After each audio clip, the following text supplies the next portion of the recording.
Hello ವಿದ್ಯಾರ್ಥಿಗಳೇ, ಈ ಒಂದು ವಿಡಿಯೋದಲ್ಲಿ ನಾವು ನಿಮ್ಮ ಬಿ.ಕಾಮ್ ಥರ್ಡ್ ಸೆಮಿಸ್ಟರ್ ಇ.ಡಿ.ಪಿ ಸಬ್ಜೆಕ್ಟ್ ಉದ್ಯಮಶೀಲತೆ ಅಭಿವೃದ್ಧಿ ಅಂತ ಏನು ವಿಷಯ ಇದೆ ಅದರಲ್ಲಿ ಬರುವಂತಹ ಒಂದು ಭಾಗ 8ನೇ ವಿಧದ ಕ್ವಶನ್ ಸಮಸ್ಯೆಗಳು.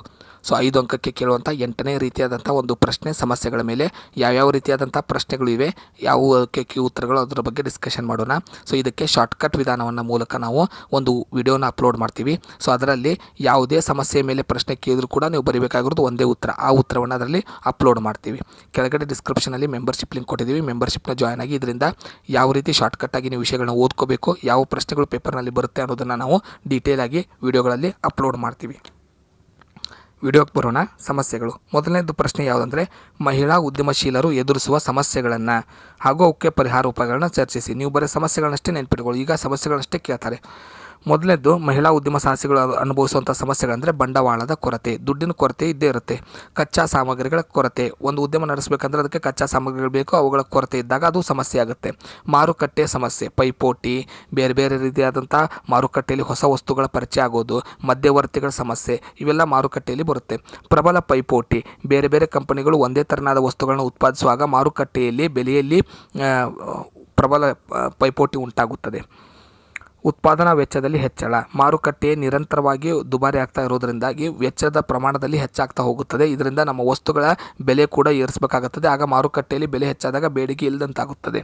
ಸೀಮಿತ ಸಂಚಲನ ಅಂದರೆ ಉದ್ಯಮ ಸಾಹಸಿಗಳು ಏನು ಮಾಡ್ತಾರಂದರೆ ಬೇರೆ ಬೇರೆ ಪ್ರದೇಶದಲ್ಲಿ ಮಾರುಕಟ್ಟೆಯಲ್ಲಿ ಈ ವಸ್ತುಗಳನ್ನ ಮಾರಾಟ ಮಾಡೋದಕ್ಕಾಗಿ ಅಲೆದಾಡುವಂಥ ಪರಿಸ್ಥಿತಿ ಬರುತ್ತದೆ. ಇದು ಎಲ್ಲರಿಗೂ ಸಾಧ್ಯವಿಲ್ಲ. ಈಗ ಉದಾಹರಣೆಗೆ ಮಹಿಳಾ ಉದ್ಯಮಶೀಲರನ್ನು ತೊಗೊಂಡ್ರೆ ಮಹಿಳಾ ಉದ್ಯಮಶೀಲಿಗಳು ಬೇರೆ ಬೇರೆ ಸ್ಥಳಕ್ಕೆ ಹೋಗಿ ತಮ್ಮ ಸರಕುಗಳನ್ನು ಪರಿಚಯ ಮಾಡಿಕೊಟ್ಟು ಅವುಗಳನ್ನ ಮಾರಾಟ ಮಾಡೋದಕ್ಕೆ ಸಾಧ್ಯವಾಗೋದಿಲ್ಲ.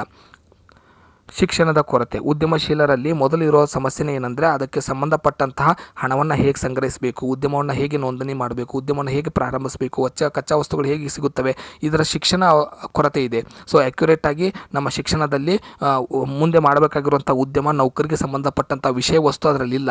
ನಾವು ಕಲಿಯೋ ಶಿಕ್ಷಣವೇ ಬೇರೆ, ನಾವು ಮಾಡೋ ಉದ್ಯೋಗವೇ ಬೇರೆ ಆಗಿರೋದ್ರಿಂದ ಶಿಕ್ಷಣದ ಕೊರತೆ ಇದಕ್ಕೆ ಉದ್ಯಮಕ್ಕೆ ಒಂದು ಹೊಡೆತವನ್ನು ಉಂಟು ಮಾಡುತ್ತದೆ. ಕೌಟುಂಬಿಕ ಜವಾಬ್ದಾರಿ, ಮನೆಯ ಜವಾಬ್ದಾರಿಗಳು, ಕೌಟುಂಬಿಕ ಜವಾಬ್ದಾರಿಗಳು ಉದ್ಯಮ ವ್ಯಕ್ತಿಯನ್ನು ಸಾಕಷ್ಟು ಹಿಂಜರಿಸುವಂತೆ ಮಾಡುತ್ತವೆ. ಸೊ ಆತ ಮಾಡುವಂಥ ಕೆಲಸವನ್ನು ಬಿಡುವಂಥ ಪರಿಸ್ಥಿತಿ ಅಂತ ತಂದೊಡ್ಡುತ್ತವೆ. ಉತ್ತಮ ಸೌಲಭ್ಯಗಳ ಪೂರೈಕೆ ಇಲ್ಲ, ಅವಶ್ಯಕತೆಯಾಗಿರುವಂಥ ನೀರು, ವಿದ್ಯುತ್ ಶಕ್ತಿ, ಕಚ್ಚಾ ಸಂಪನ್ಮೂಲ, ಸಾರಿಗೆ, ಇನ್ಶೂರೆನ್ಸ್ ಅಂದರೆ ವಿಮೆ, ಇವುಗಳು ಸರಿಯಾದ ಪ್ರಮಾಣದಲ್ಲಿ ನಮ್ಮ ದೇಶದಲ್ಲಿ ಲಭ್ಯವಿಲ್ಲ. ಆದ್ದರಿಂದ ಈ ಉದ್ಯಮಕ್ಕೆ ತೊಂದರೆ ಉಂಟಾಗುತ್ತದೆ. ಇನ್ನು ಸಣ್ಣ ಕೈಗಾರಿಕೆಗಳು ಎದುರಿಸುತ್ತಿರುವ ಸಮಸ್ಯೆಗಳು. ಸಣ್ಣ ಕೈಗಾರಿಕೆಗಳು ದೇಶದ ಆರ್ಥಿಕ ಪರಿಸ್ಥಿತಿಯನ್ನು ಸುಧಾರಿಸುವುದರಲ್ಲಿ ಸಣ್ಣ ಕೈಗಾರಿಕೆಗಳ ಪಾತ್ರ ಬಹು ದೊಡ್ಡದಾಗಿದೆ. ಸಣ್ಣ ಕೈಗಾರಿಕೆಗಳು ಬಹಳಷ್ಟು ವ್ಯಾಪಿಸಿ ತಮ್ಮ ಕೊಡುಗೆಯನ್ನು ಉತ್ತಮಪಡಿಸಲು ಬಲಪಡಿಸಲು ಸಾಕಷ್ಟು ಅವಕಾಶಗಳಿವೆ. ಆದರೆ ನಿರೀಕ್ಷೆಯಷ್ಟು ಯಶಸ್ಸನ್ನು ಅವು ಕಂಡಿಲ್ಲ. ಯಾಕಂದರೆ ಅದಕ್ಕೆ ಸಮಸ್ಯೆಗಳಿವೆ. ಆ ಸಮಸ್ಯೆಗಳು ಏನನ್ನೋದು ನೋಡೋಣ. ಹಣದ ಕೊರತೆ, ಕಚ್ಚಾ ವಸ್ತುವಿನ ಕೊರತೆ, ಯಂತ್ರೋಪಕರಣದ ಕೊರತೆ, ತಂತ್ರಜ್ಞಾನದ ಕೊರತೆ, ಮೂಲಭೂತ ಸೌಕರ್ಯಗಳ ಕೊರತೆ, ಕೌಶಲ್ಯದ ಕೊರತೆ, ಕ್ರಿಯಾ ಯೋಜನೆ ಸರಿಯಾಗಿ ಮಾಡದೇ ಇರುವುದು, ಆಡಳಿತ ನಡೆಸುವ ಕೌಶಲ್ಯಗಳು ಇಲ್ಲದೇ ಇರುವುದು, ತಮಗೆ ಬರಬೇಕಾದ ಹಣ ಸಮಯಕ್ಕೆ ಸರಿಯಾಗಿ ಬಾರದೇ ಇರುವುದು, ಘಟಕವನ್ನು ಹಾಕಿದ ಸ್ಥಳ ಅಷ್ಟೇ ಪ್ರಾಶಸ್ತ್ಯವಾಗಿರುವುದಿಲ್ಲ, ಅಂದರೆ ಸ್ಥಳ ಸರಿಯಾಗಿರುವುದಿಲ್ಲ, ಕಾರ್ಮಿಕರಲ್ಲಿ ದಕ್ಷತೆ ಇಲ್ಲದಿರುವುದು.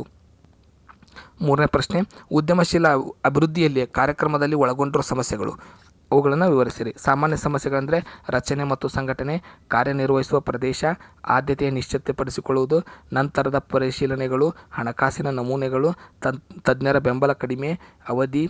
ಕಾರ್ಯನಿರ್ವಹಣೆ ಸಮಸ್ಯೆಗಳಂದರೆ ಎರಡನೇ ರೀತಿಯಾದಂಥ ಸಮಸ್ಯೆಗಳು. ಕಾರ್ಯನಿರ್ವಹಣೆ ಸಮಸ್ಯೆಗಳಂದರೆ ಮೂಲ ಸೌಕರ್ಯಗಳ ಕೊರತೆ, ತರಬೇತಿಯ ಕೊರತೆ, ಸರಿಯಾದ ತರಬೇತಿ ದೊರಕದೇ ಇರುವುದು, ಪಠ್ಯಕ್ರಮ ಸರಿಯಾಗಿ ಇಲ್ಲದಿರುವುದು, ವಿಭಿನ್ನ ಅಭಿಪ್ರಾಯಗಳಿರುವುದು, ಸಂಸ್ಥೆ ಸಾಧ್ಯತೆಗೆ ಅಂಟಿಕೊಳ್ಳದೇ ಇರುವುದು, ಹಳ್ಳಿಯ ಜನರ ಸಹಕಾರ ಇಲ್ಲದಿರುವುದು, ಬೇಕಾಗಿರುವ ಸರಿಯಾಗಿ ಓದದೇ ಇರುವುದು, ಸಾಕಷ್ಟು ಸಂಶೋಧನೆ ಇಲ್ಲದಿರುವುದು, ಸುಸಂಬದ್ಧತೆ ಇಲ್ಲದೇ ಇರುವುದು, ಸದಾ ಸಂದಿಗ್ಧತೆ ಇರುವುದು, ಸ್ಪಷ್ಟವಾದ ಉದ್ದೇಶ ಇಲ್ಲದಿರುವುದು, ಸೃಜನಶೀಲತೆ ಇಲ್ಲದಿರುವುದು. ಸೊ ಇಷ್ಟು ಪಾಯಿಂಟ್ಸ್ ಏನಿದೆ ಇವು ಸಮಸ್ಯೆಗಳು. ಇವೆಲ್ಲ ಸೇರಿಸಿ ಒಂದೇ ಕೀ ಉತ್ತರವನ್ನು, ಬೇರೆ ಪ್ರಶ್ನೆಗಳು ಕೇಳಿದ್ರು ಕೂಡ ಅದನ್ನೇ ನೀವು ಬರೆಯುವಂಥ ಶಾರ್ಟ್ಕಟ್ ಮೆಥಡ್ನ ನಾವು ಮುಂದಿನ ವೀಡಿಯೋದಲ್ಲಿ ಅಪ್ಲೋಡ್ ಮಾಡ್ತೀವಿ.